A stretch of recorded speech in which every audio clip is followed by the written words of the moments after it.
कवन मैया आचनी लगावलिन के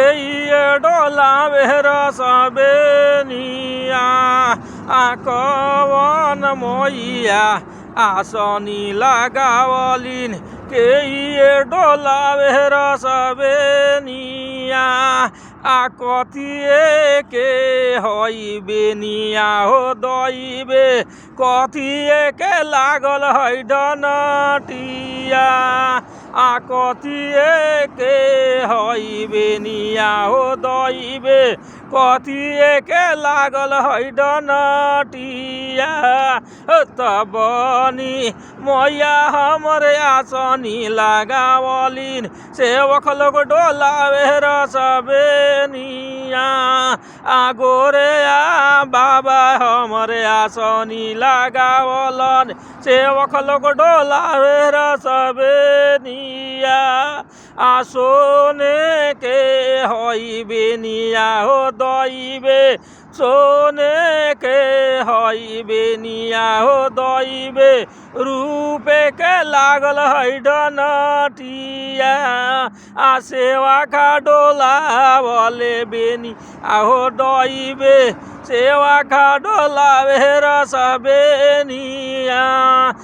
बरहम बाबा हमरे आसनी लगावलन सेवक लोग डोलावे रसबेनिया सातो मैया हमरे आसनी लगावलिन सेवक लोग डोलावे रसबेनिया सातो दुर्गा हमरे आसनी गावलिन सेवक लोग डोलावे रसबेनिया